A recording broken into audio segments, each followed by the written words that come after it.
खुशियों का खाता, पति पत्नी के लिए प्रेरणादायक कहानी। 1 साल की डेटिंग के बाद आखिरकार आज उसकी शादी हो ही गई। अंजलि आज बहुत ज्यादा खुश थी। उसकी नई जिंदगी की शुरुआत थी आज। शादी की सारी रस्में खत्म हो गई थी और अंत में एक वेडिंग पार्टी ऑर्गेनाइज की गई थी। शादी के कीमती से कीमती तोहफे उन्हें मिले थे, लेकिन माँ ने कुछ अलग ही तोहफा अंजलि को दिया था। माँ ने अंजलि को एक नई बैंक की पासबुक दी और कहा, बेटा ये सेविंग अकाउंट मैंने तुम्हारे नाम पर खोला है और इसमें 1 लाख जमा कर दिए हैं। माँ ने आगे कहा, मेरी प्यारी बेटी, इस पासबुक को लो और इसे अपनी शादी की उन खूबसूरत यादों की तरह रखो जो तुम्हें जिंदगी भर याद रहेगी। जब जब कुछ अच्छा और यादगार तुम्हारी जिंदगी में घटे तो इसमें कुछ रकम जमा कर दिया करना, और यह रकम किस कारण से जमा कर रही हो वह जरूर मेंशन करना। जितनी ज्यादा खुशी का दिन होगा उतने ज्यादा पैसे तुम इसमें जमा कर सकती हो। पहली राशि मैंने तुम्हारे लिए जमा कर दी है, अब इसे आगे तुम अपने पति के साथ बढ़ाना। और जब कई सालों बाद तुम इसे देखोगे तो तुम्हें पता चलेगा कि तुमने अपने जीवन में एक दूसरे के साथ कितने खुशी के पल साथ में जिए हैं। अंजलि ने बाद में यह बात अपने पति को भी बताई। दोनों को ही यह सुझाव बड़ा ही पसंद आया और अब वह दोनों ही उस वक्त का इंतजार करने लगे जब इस खाते में कुछ पैसे जमा करा पाए। महीनों बाद उनकी पासबुक कुछ इस तरह से दिखने लगी। The 19th of January 10,000, शादी के बाद पति का पहला बर्थडे मनाया। The 27th of February 20,000, पत्नी को नौकरी मिली।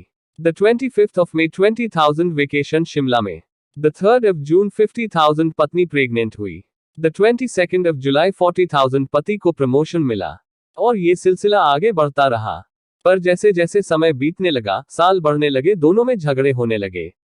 छोटी छोटी बातों पर वे अक्सर एक दूसरे के साथ बहस करते, कभी कभी बिना बात के ही झगड़ा करने लगते।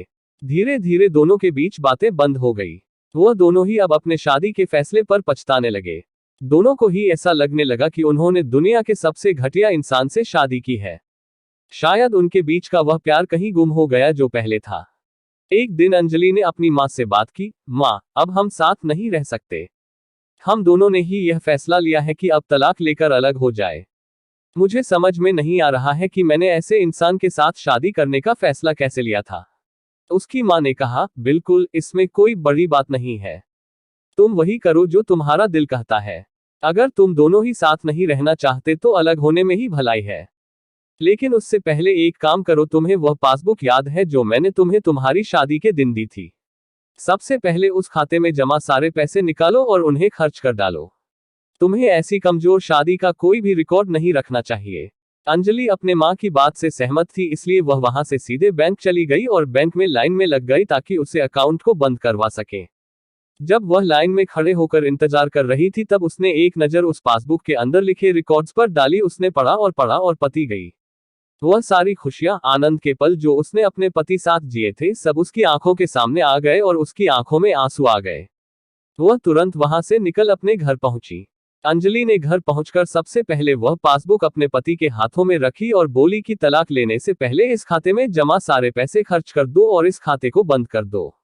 अगले दिन पति बैंक गया और खाता बंद कराने के लिए लाइन में लगा। जब वह लाइन में अपना नंबर आने का इंतजार कर रहा था, उसने एक नजर उस पासबुक पर डाली। उसने पासबुक के अंदर लिखे रिकॉर्ड्स को पढ़ा और पढ़ते ही गया।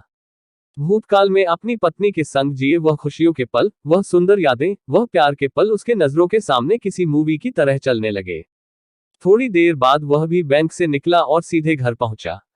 घर पहुंचकर पासबुक उसने अंजलि के हाथ में रख दी।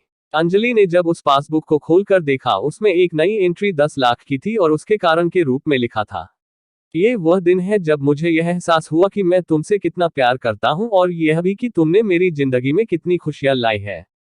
वह दोनों एक दूसरे के गले लग गए, खूब रोए और उन्होंने उस पासबुक को संभाल कर तिजोरी में रख दी। दोस्तों, जिंदगी में गिरना कोई बड़ी बात नहीं है। जब आप किसी भी कारण से गिरते हो तो आपको हमेशा कहाँ गिरे हो उससे ज्यादा गिरने से पहले आप कहाँ थे वह याद रखना चाहिए।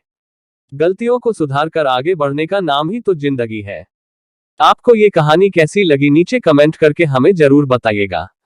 अगर आपको ये कहानी पसंद आई हो तो अपने दोस्तों के साथ जरूर शेयर करें और ऐसी ही प्यारी कहानियां सुनने के लिए हमारे YouTube चैनल से जुड़े।